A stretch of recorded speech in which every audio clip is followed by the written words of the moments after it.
So if you're watching this video, then chances are that you're a programmer and you're looking for a job, or at least looking to work on some kind of projects that could pad your resume. So in this video, I'm going to share with you a ton of different project ideas so that you have no excuse and you can go and start working on a project right after this video.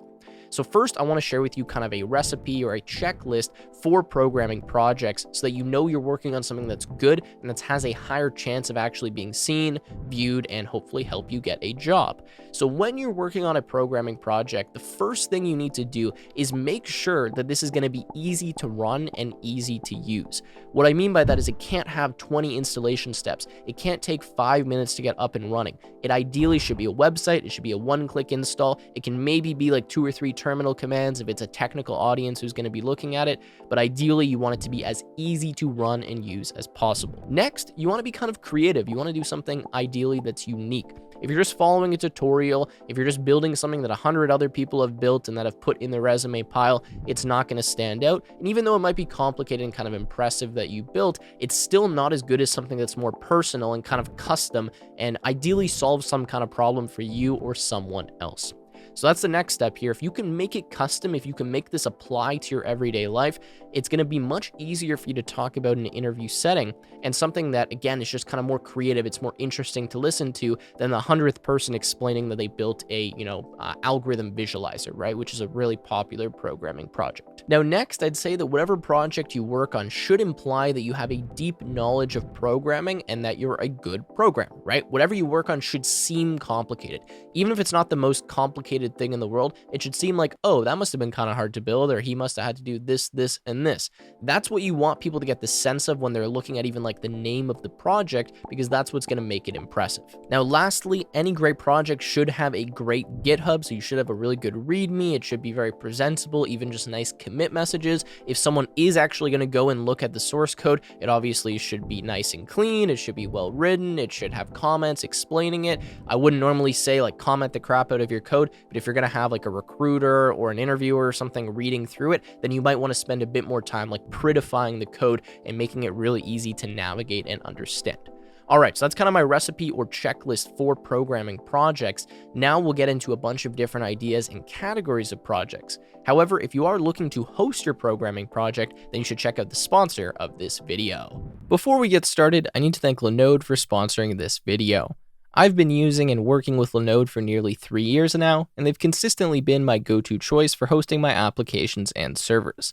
In fact, right now I'm using Linode to host the official Tech with Tim Discord bot, a website, multiple of my domains, and a Kubernetes cluster. Now, Linode was just recently acquired by Akamai, and as a part of this acquisition, they're going to be adding more than a dozen new data centers around the world in the next year. Linode makes it super easy to spin up servers with their one-click app marketplace and have tons of written guides and YouTube videos on their channel to help you get started. Now, if you're having any issues, you can reach out to their 24/7 support team and actually talk with a real human being. Now, Linode's pricing is simple with no hidden fees and full transparency, and you can test out Linode services for free by using the link in the description and claiming an $100 60-day credit for any new accounts. It's been an absolute pleasure to work with Linode over the past few years, and one last thank you to them for sponsoring this video. All right, so diving in here to the first category of programming projects, we have web applications or websites. Now, these will probably be the most popular and most common type of programming projects just because they are the easiest to deploy, to use, and to kind of explain and send over to different people. They don't actually need to look at any code. They don't need to do any setup steps. They can just go directly to a website and have access to your project.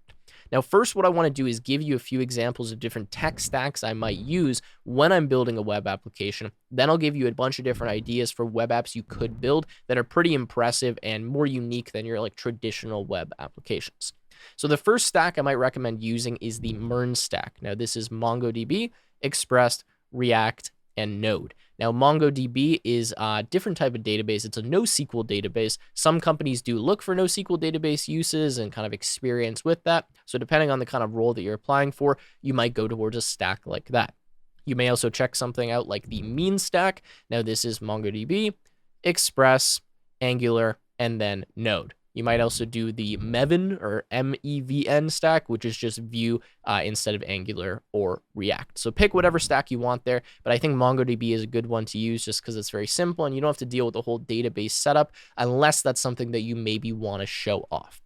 Continuing, we also have a stack that involves Postgres.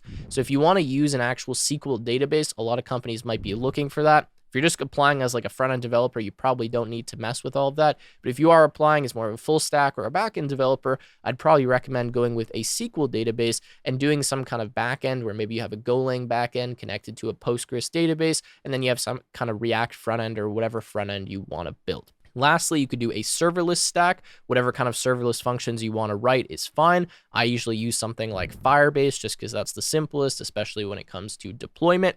Again, whatever you want to do here, I'm just giving you a few stack examples so you can kind of choose which one you'd want to use depending on the kind of role that you're applying for. All right, so now in terms of a bunch of different ideas for web applications, obviously you can just punch in ChatGPT, give me ideas for web apps, but I think some popular ones to do are like social media clones, right? Now, this is something that is done by a lot of people, but it's pretty complicated. Not many people can actually make like a decent functioning social media clone. So if you can do that, that's going to show pretty deep knowledge. And I'd say that's a worthy project to have on a resume, like a Twitter clone, an Instagram clone, maybe even something like Snapchat. I don't think many people do that. Maybe you could pick like a more niche social media and that'd be a more unique project. And just to clarify here, you don't have to literally build Instagram or Twitter. You build a small subset of those features to show that you understand how to interact with databases, how to serve maybe live data, maybe you're notifying users. This would be a big project, but again, a good one for a resume. Continuing, you might try to do something that is just a component of a social media app, like a live feed. Believe it or not, implementing a feed can actually be pretty complicated when you're talking about dynamically loading data, having like a recommendation engine for showing different pieces of data, maybe showing advertisements. So that could be a cool, I wouldn't call it a mini project, but a different style of project where you just have a live kind of running feed of data and you have different interactions with that data, a recommendation engine. That would be like a cool project to talk about from a more back-end perspective. Continuing, you could maybe make something like a sport bracket generator or like a March Madness bracket like website.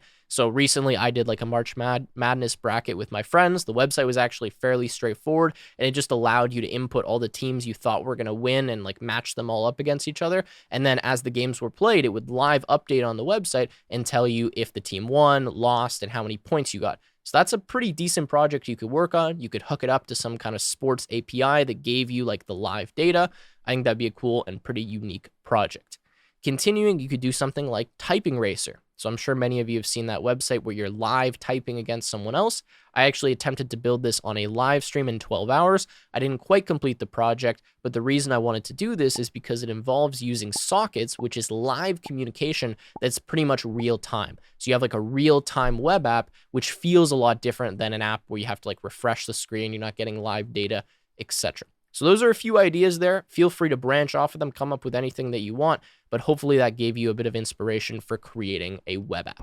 All right, so my next category here is mobile apps. Now this could be like a mobile web app, so something that just runs in like Safari or runs on a browser in your phone, but I'm more thinking of native mobile apps like a Android app or an iOS app or an iPad app or a Mac app or something like that.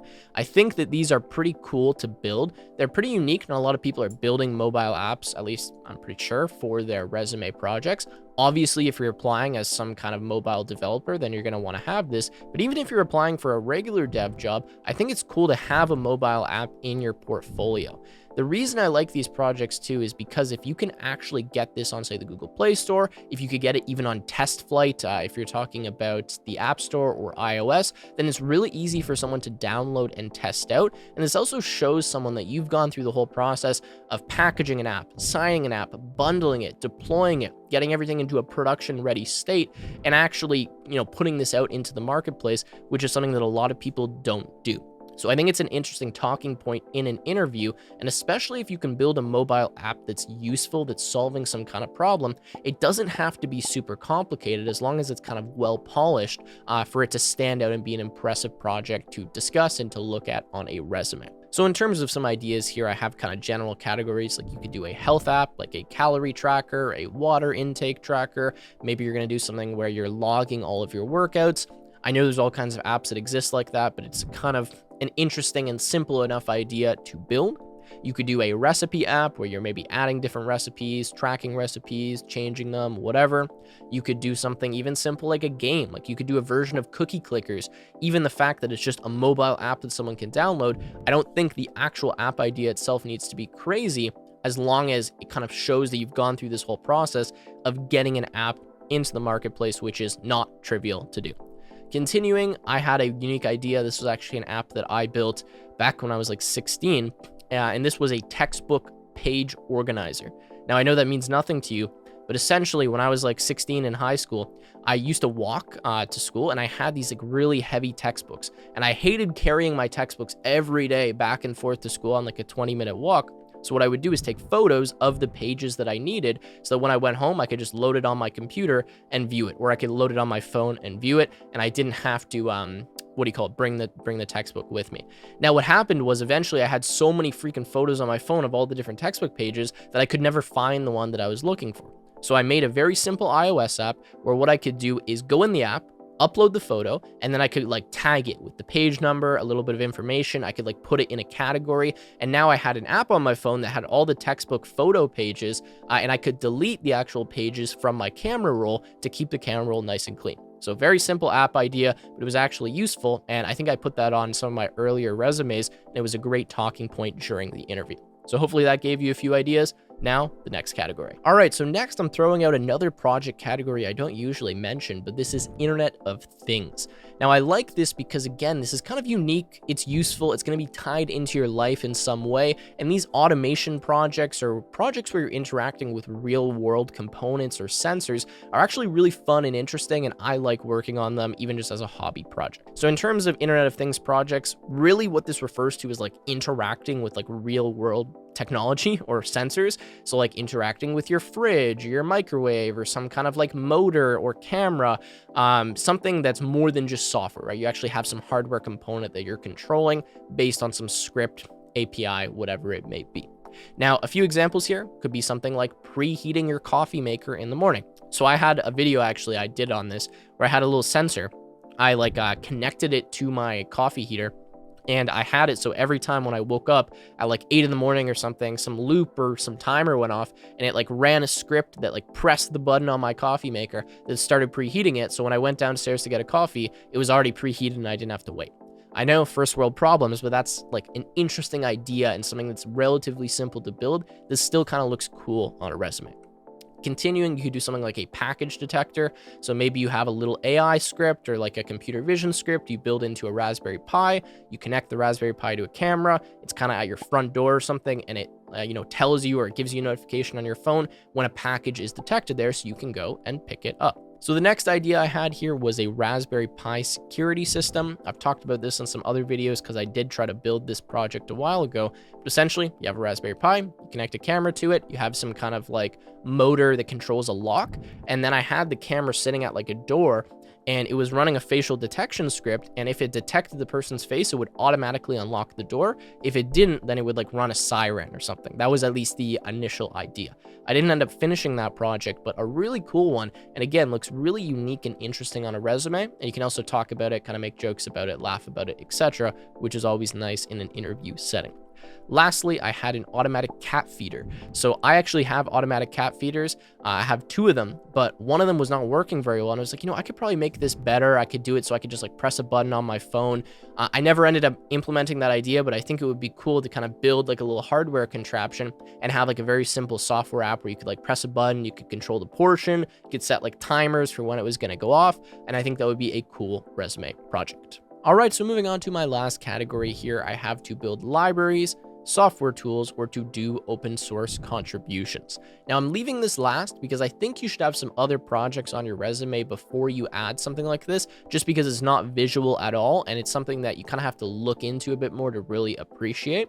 However, if you're going for a more back-end developer role or something where it's not like super visual or you're not expected to like build front-end applications, then this could be really useful. So I don't think I need to explain what like a library or a software tool is, but in terms of an idea of what you could do, I actually built this when I was, I don't know, I think it was like 18.